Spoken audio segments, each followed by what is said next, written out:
Dr. Miller here with a video on a topic that I've talked about before, but I want to highlight this again. It's endurance athletes and lifting weights. Should they do it? Well, let me give you a little background of my, if you've watched my channel, you kind of know some of my background. You've probably heard some of my stories already. But I've worked with Olympic-style weightlifters for over 10 years. I've been more into barbell sports and strength sports and team sports than anything. That's a little bit strong. I'll say it's pretty balanced. Somehow I wandered in the world of endurance. How's that? So a guy who's been more in the world of strength side and power in that respect, wandered into the world of endurance. I ended up doing a lot of strength conditioning for runners and actually worked with at least 5. I mean, I don't want to overstate this because I can't remember. It's been a while, but 7 maybe, 5 closely that went to the 2016 Olympic Games in rowing. Some of the toughest athletes I've ever met are rowers. It's a sport I knew nothing about, but the common thing that I saw with them and the athletes, I've done lots of gait analyses of runners locally, different levels of skill, done VO2 max testing with athletes at high level cyclists in my graduate work. I've been around a lot of elite, I've been around a lot of high level. I won't say a lot of elite, because there's not a lot of them. That's why they're elite. But I've been around enough athletes over time of differing skill levels to see a common theme, whether it's the beginner all the way up to the elite endurance sport, and that is a lack of strength.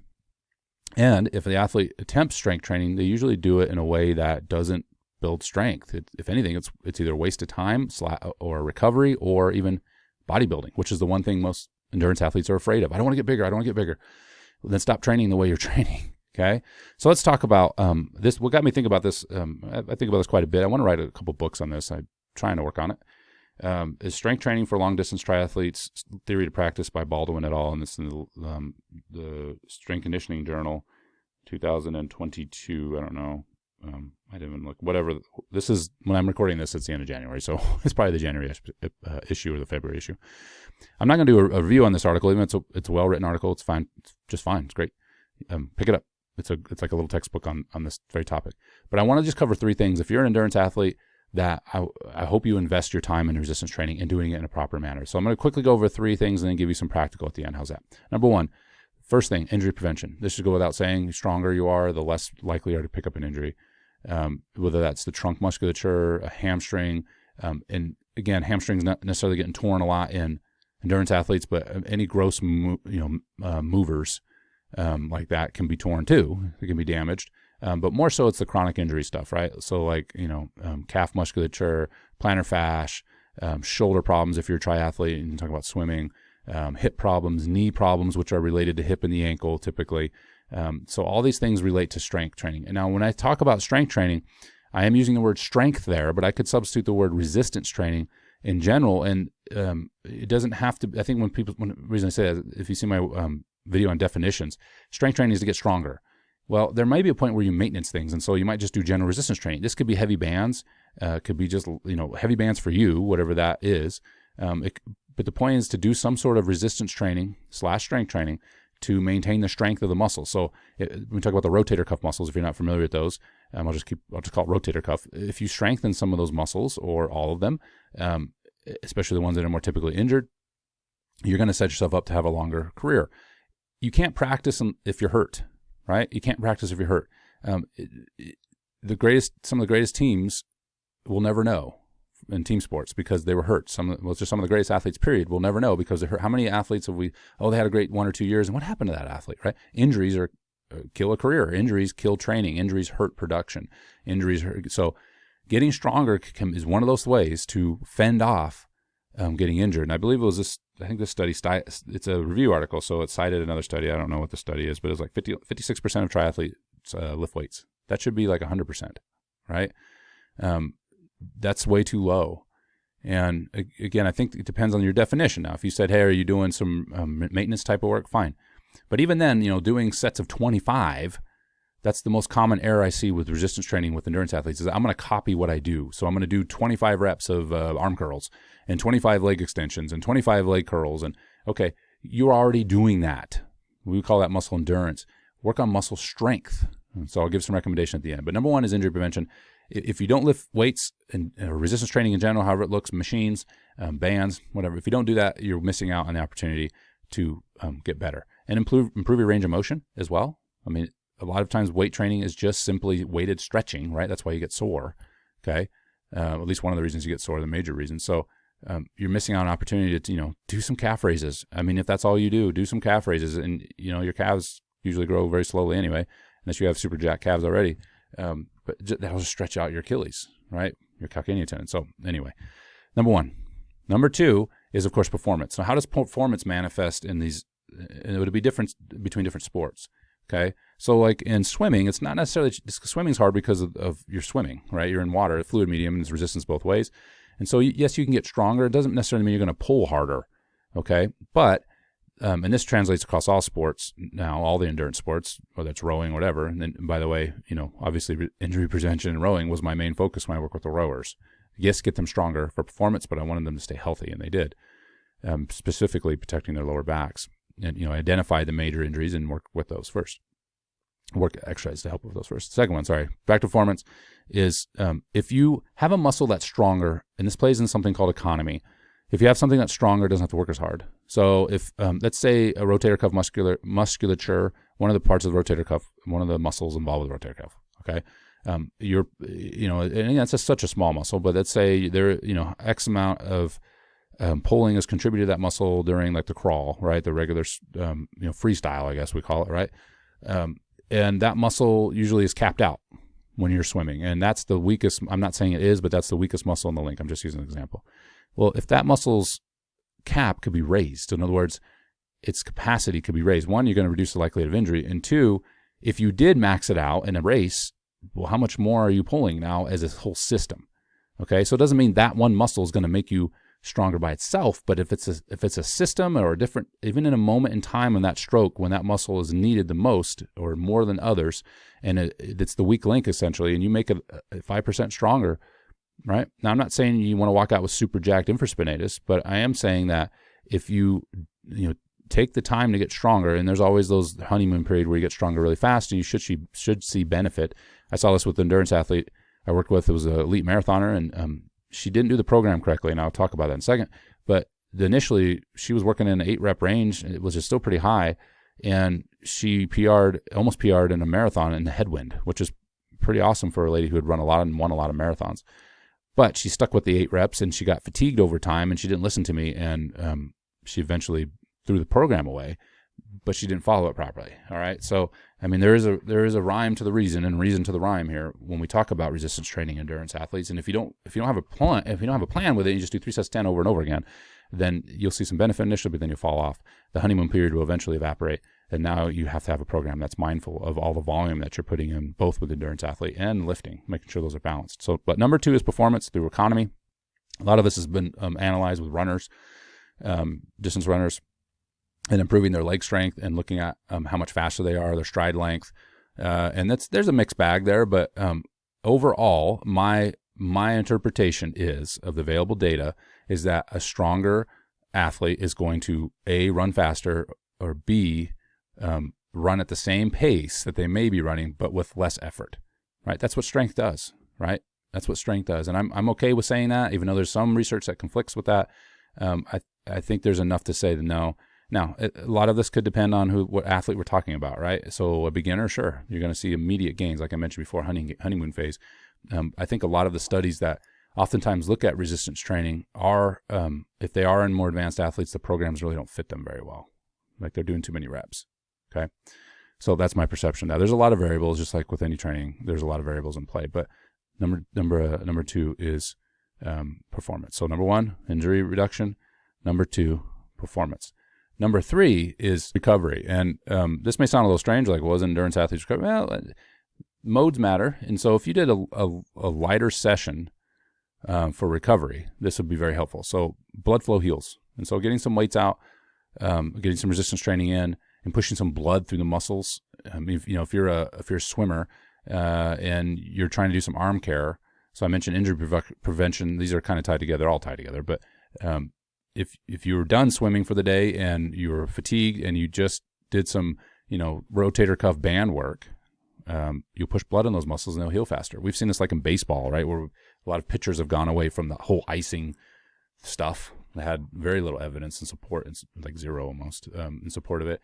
and realize, hey, blood flow heals. We don't want to ice things. We want to blood flow them, right? And if we blood flow them, they heal faster. And you can do the same thing as a recovery workout. And this is again where resistance training with endurance athletes many times is done wrong. It's just a blanket statement. Like I go to the gym and I do my 3 sets of 10 or my 3 sets of 25 or whatever it is, but you never change the type of workout you're doing to fit what the goal is. Okay.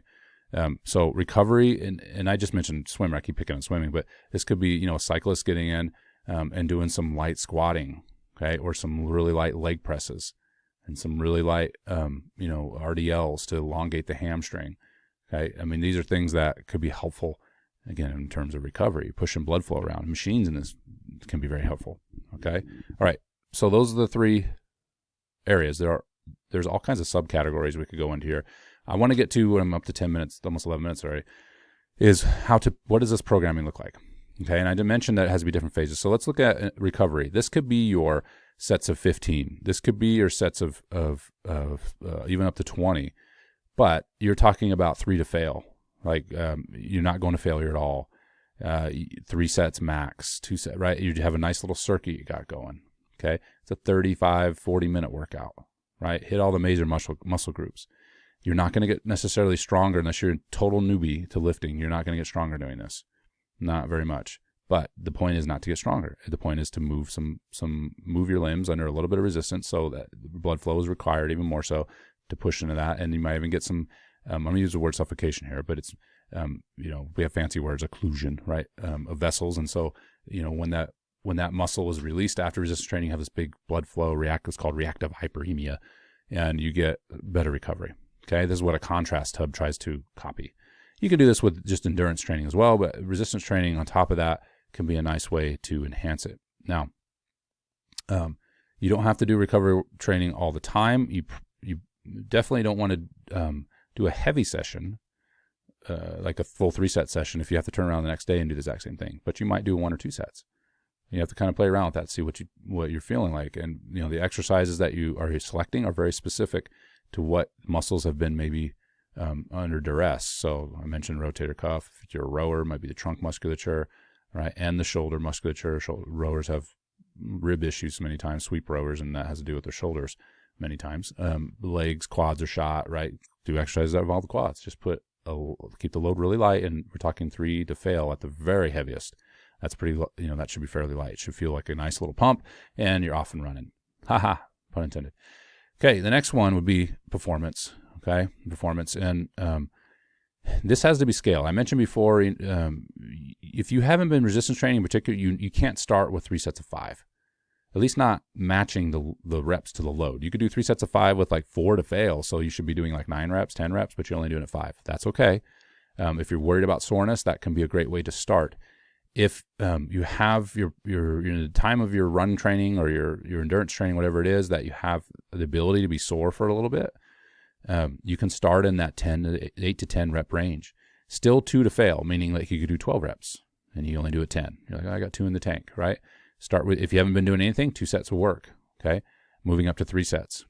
Okay, at least in that rep range, I would cap it at 3 sets, especially if you're training for endurance at least 4 days a week, and you're really starting to push endurance training. But 3 times a week, resistance training would be perfect match for that. Okay, you might find as the run volume goes up, or your endurance training volume goes up, or as a triathlete's volume is always up, that you have to push it back to 2, maybe 1. Maybe some weeks you can't resistance train, although I would encourage you to at least resistance train at least once a week. Those 1 and 2 day a week training sessions really show up. They matter over time. They really do. Strength is easy to maintain. And so if you hit the weight training and the general circuit, that's all you have time for that week, then it's going to do some good. Now, if you might want to position that far away from in the week from a long distance day, potentially. Again, there's a lot of factors here. What I mean by that is if you have a long day on Saturday, you should probably lift that session on a Tuesday, right? Give yourself about 3 days to recover before you have your most voluminous session. That way you won't have the heavy leg syndrome. Not saying you won't have heavy legs, but that's a way to help. So, again, frequency of training depends. If you're not doing anything, you could go up to 4 days, but more than likely 3 to 2 days. When I had the elite rowers, they were doing twice a week. They were lifting maybe a third day, depending on where they were in their cycle for rowing. And I had an hour each session. That was it. Wasn't going over that. And so if you're spending a lot of time with your endurance training, you're going to want to cap your resistance training sessions at an hour as well. Okay. Now, over time, you can stay with it. If you're, again, depends on who you are. If you're a newbie, you could stick with that 3x8, especially if you're not picking up, get through the soreness, you're not feeling a lot of fatigue, you can stick with that for 3 to 4 weeks. However, after that, and certainly if you've been training for a while, you'll want to move into the heavier weights and the less volume. The one thing endurance athletes focus on is volume. Okay. Now, that volume could be more intense track type work, and that's a better way to push lactate threshold. But if you're an endurance athlete, you have to put the actual mileage in at some point so you can run the race. If you're a marathoner and you run 2 miles all the time, you could have an awesome VO2 max in it. But if you've never run 26.2, your body's not going to be able to tolerate that when it comes time to do it. So there's a lot of tissue building that you have to do, right? Connective tissue that has to be built up before you start to take on something like that. And so if you have a lot of volume, keep the resistance training volume manageable within an hour. Okay. The lifting then will help that, because instead of doing 3 sets of 8, let's say you work yourself with the 3 sets, now you're doing 3 sets of 5, 4 sets of 4. And if you're doing multiplication in your head here, 3 sets of 5 is about 15 reps. That's a good range. 4 sets of 4 is around 16 reps. It's still within that 15 rep range. I would stick with that. Okay. You can get into sets of 5, even 4s, even 3s. Okay. And the loads are still 2 to fail, but they're heavier. So you don't want to go to failure. That'll ramp up fatigue really quickly. But you're going to lift heavy stuff. So if you only do 15 reps and you've prepared your body for this in a periodized program, meaning that you did 3 sets of 8, then next week you did that maybe for 3 or 4 weeks, and then next week you did 3 sets of 8, 3 sets of 4, 3 sets of 5, 3 sets of 4, boom, and then you maybe have a little deload depending on where you're in your run cycle, and then you repeat it again, 3 sets of 6, 3 sets of 5, 3 sets of 4. Okay, the lower loads, or the lower reps, the higher loads, won't produce as much skeletal muscle hypertrophy. I'm not saying you won't gain muscle mass, especially if you're genetically predisposed to gain muscle mass, but it'll be a lot slower than doing the 3 sets of 8, 3 sets of 12 close to failure. You'll start to gain muscle mass doing that. Staying away from failure and staying away from the high volumes will fend off some of that hypertrophy. Okay? So again, so if you're only doing 15 reps, unless you're genetically predisposed to get super jacked, and then if you are, maybe think about just getting in the weight room and doing something with barbell. But it's going to help maintain strength. I hope that makes sense. You cycle through that over and over again. Low reps, high load, which seems to go counterintuitive, but that's how you build strength without a tremendous amount of muscle mass. I'm not saying you won't gain muscle mass. I'm just saying it'll be less so than doing the high reps close to failure all the time. That will predispose you for muscle mass. Now, the low reps should also keep the joint wear and tear down. Okay? Now, I'm thinking about exercise selection wise here, like split squat, Bulgarian split squat, or re-elevated split squat, or leg split squat, or whatever we're supposed to call it now. Reverse lunges. I don't like forward lunges. Reverse lunges, right?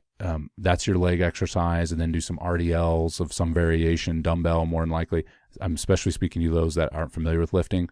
When you get the barbell out, loads can get heavy, and that's when you probably need to exercise with more caution about maybe even 3 to fail. Okay. I think dumbbells are a fantastic way to do this. If you're, again, I'm thinking like the general strength training movements, hamstrings, quads, chest, upper back, right? The accessory exercises like rotator cuff, they don't need to be done into the sets of 5s and 6s. They still can be maintained in the 10s and 12s because, and still 2 to 3 to fail, even a little skeletal muscle hypertrophy with them would be fine. Would be fine, and it's not like that's such a big muscle that you're going to see massive growth. It's like, wow, look at that infraspinatus. This is muscle in the back of your shoulder blade. Wow, her infraspinatus is super jacked. I bet you that's dragging her down. No, that's not going to happen. Okay, so those small muscles is not necessary. Some of your supportive muscles like biceps and triceps, still do them, but you only need to do 2 sets, so that'll limit your time, and you can keep those in a range that's more in the 8 to 12 range still. So when I'm talking about the sets and rep schemes that are getting heavier, I'm talking about what's called the compound movements. Some of you know what these are. Movements that are, think multi-joint. There's more than one joint involved. Okay? That's where we get split squat, RDL, Romanian deadlift. Again, bench, row. If you say, hey, this bench press is not a big deal, and it probably isn't for most endurance athletes. In fact, it could be detrimental to some degree, is you may limit that to 2 sets, but don't throw it out completely. I think we've kind of gone crazy on pressing. Overhead pressing, still do it. If anything, it'll stretch you if you did a snatch grip overhead press. So I need to make another video on that. I realize I'm kind of rambling at this point, but I hope that helps. If you take anything out of this, is that resistance training matters for endurance sport, and how you do it matters. and heavier loads are better when you're prepared to take them on, to improve performance, reduce the likelihood of injury because you're going to get stronger, right? And then the higher rep, lower load stuff, not even close to failure, way far away, and all exercises, single joint or multi, is going to be beneficial when you start to do recovery work, okay? Push blood around. So if you're under this, guys, or you've heard that resistance training, or you're fearful of resistance training in endurance sports, it's going to slow you down and make you tired, it's probably because the program that you were considering or that you did was inappropriate for the phase that you were doing, or the program didn't adapt to your phases that you were going through. And so, kind of assess that from a 30,000 foot view rather than just throw it out and say resistance training doesn't work for endurance athletes. That's wrong. I've heard the coaches say that, and that is wrong because they themselves have experienced either no benefit from doing these ridiculously high rep set stuff, or they took on a hypertrophy program and were so tired that when they did run, they did feel like garbage, or they did their endurance activities, they felt like garbage because they weren't periodizing, they weren't programming the resistance training in conjunction with their endurance training. That has to be done. Like I told you, there may be times where you can't train at all, or there could be times where you can only train once. That still matters. And there could be times you can train 4 times, but that may not be all the time. I think most people take on this, I'm going to do everything all the time, all out attitude, and that's when you get in trouble. You can't do your 6 days of endurance training and 4 days of resistance training at the same volume increases. It's just not going to work. There's only so much of you to go around. Okay, I'll leave it there. Again, I was rambling on. If anybody made it this far, congratulations. I'll catch you in the next video, and certainly a different topic than this one, or I'll extend the topic. Message me and let me know if you want me to keep talking about endurance athletes and lifting, or if you'd like me to get back to the swole world, I can do that too. I'd like to talk about anything in this field, as you probably have garnered if you've been on my channel. Take care.